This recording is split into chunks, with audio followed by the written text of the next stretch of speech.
সত্যি তাই, এমন একটা খেলনা কিনে আনলাম বারবার ভেঙে যাচ্ছে। ফেবিকুইক ওই ফ্রিজের বোর্ডটার ওপরে আছে রাখা। হ্যাঁ হ্যাঁ হ্যাঁ, যেখানে ফ্রিজ আছে ঠিক তার ওপরেই। ঠিক আছে, বুঝতে পেরেছো তো? এই এক বিশ্ববিখ্যাত খেলনা কিনে যে আমাদের কি উপদ্রব বেড়েছে ভাবনা চিন্তার বাইরে। কালকে এটা মনে হয় আমরা 6বার লাগিয়েছি, 6বারই এটা ভেঙে যাচ্ছিল। লাস্টে ভাই খুব সুন্দর করে লাগিয়ে দিল, মানে 6বারের বার আর কি। সেটা আজকে সকালে এতক্ষণ অবধি চললো, আবার গেছে ভেঙে, কারণ ওটা আম গাছ উঠে গেছিলো। কালকে রাত্রে একবার ওই পাঁচির পার করে ওই জমিতে পড়ে গেছিলো। আর একটা ছিল ইয়েলো কালারটা পুরো বহরমপুরে 3 খণ্ড হয়ে গেছে। ওটাকে আর লাগানোর চেষ্টা করিও নি, কারণ ওটা থাকবেও না। আসলে এই খেলনাটা খেলতে ঋষি ভীষণ ভালোবাসে। একটা তো পুরো ভেঙেছে, তারপরে সেদিন এক্সেস বাজারে গিয়ে তো দেখলেন আমি ঋষির জন্য আবার নিলাম। আর এটা বেশ অনেকক্ষণ খেলতেও পারে, আর এটা এনগেজ হয়ে থাকে।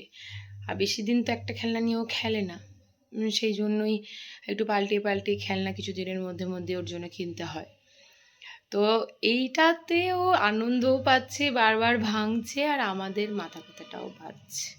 কি আর করবো, এই সবকে সঙ্গে নিয়ে আজকে ব্লগটাকে স্টার্ট করলাম। এখন বাজছে 8টা, সকাল 8টা থেকে আজকে ব্লগটা স্টার্ট হলো। এবার সারাটা দিন সঙ্গে থাকুন আর দেখুন কি কি কাণ্ড কারখানা আমাদের বাড়িতে চলছে। এত ঘেমে গেছো, কোথায় গেছিলে তুমি?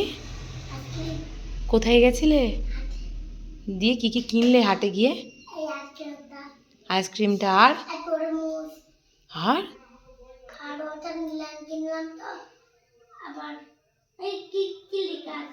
পা ধোগা, হাটে গেছিলে বাজার করতে, পা ধুয়ে আসো।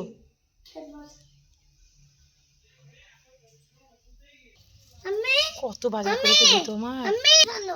হ্যাঁ, কলাতে রং মিশানো, কলাতে। ঋষির সকাল থেকে যে কি দুষ্টুমি চলছে আজকে। আমি ভাবছি রেডি হব এক্ষুনি আর বহরমপুর চলে যাব। হ্যাঁ, আমি এক্ষুনি বহরমপুর চলে যাব। যাবো,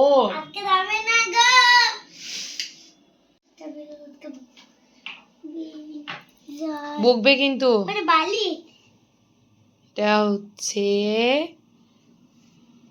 হট প্যাড, মাথা গরম হয়ে যাবে, বক বক বক বক করবে বেশি।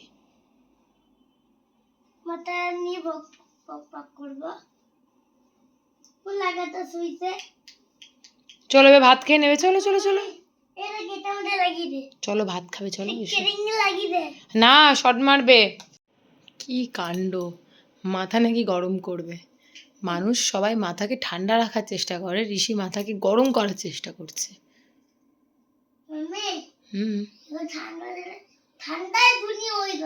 ও আচ্ছা, তাই গরম দুনিয়া করছে ও।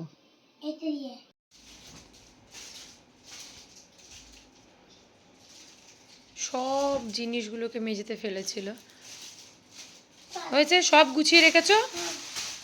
আমি বলেছিলাম সব গুছিয়ে না রাখলে পরে ঘর থেকে বেরোতে দেবো না, আজকে আটকিয়ে রেখে দেবো ঘরের মধ্যে। ও ব্যাগটা তোলো, মায়ের তোলো। আমার ওখানে একটা ক্লিপ পড়ে আছে, দাও আমাকে। আছে, ওই চুল বাঁধা কাঁটাটা আছে, দাও। এবার খাটের তলায় ঢুকে বের করো, খাটের তলায় পড়ে গেল। বেরোতে দেবো না ঘর থেকে আজকে, সব সময় এত দুষ্টুমি। আমাদের এখানকার ওয়েদার বড়ই অদ্ভুত। সকাল থেকে তো এত গরম থাকে যে মানে ভাবার বাইরে, আর সন্ধে হলে পরেই না এই যে ঝড়, তারপরে বৃষ্টি, ওয়েদার একদম ঠান্ডা। আবার পরের দিন সকাল থেকে আবার ঝড় বৃষ্টি। বাবা এসে চললাম এখন বাইরে বাবাকে খুলতে, দরজাটা খুলতে, আর ভীষণ ঝড় উঠেছে। কি সুন্দর মিষ্টি একটা হাওয়া দিচ্ছে। তাড়াতাড়ি গুছাও, আবার গুছাও। আমি মেঝেতেই শোবে গো, লাইট বন্ধ করে দাও। উঠে পড়ো।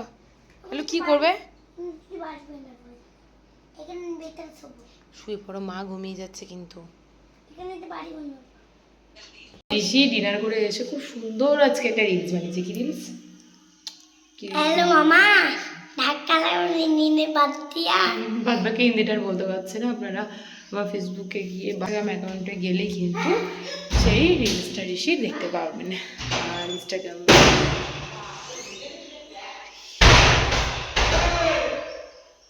ভাঙচুর চলছে বাবারি বাবারি। যেটা বলছিলাম, আমার ইনস্টাগ্রাম অ্যাকাউন্ট আপনারা পাপিয়া ঘোষাল বলে সার্চ করলেই পেয়ে যাবেন। আর আজকের ব্লগটাকে এখানে এন্ড করছি। দেখা হচ্ছে কালকে ফ্রেশ ব্লগকে সঙ্গে নিয়ে। আর রাত্রে এটাই প্রার্থনা করে ঘুমায়, সকালটা যেন খুব সুন্দর হয়, একটা চিন্তামুক্ত সকাল যেন আমরা পাই। আর কি বলবো, যা দেশের অবস্থা আপনারা সবাই জানেন, নতুন করে আর বলার কিছুই নেই। Bye bye.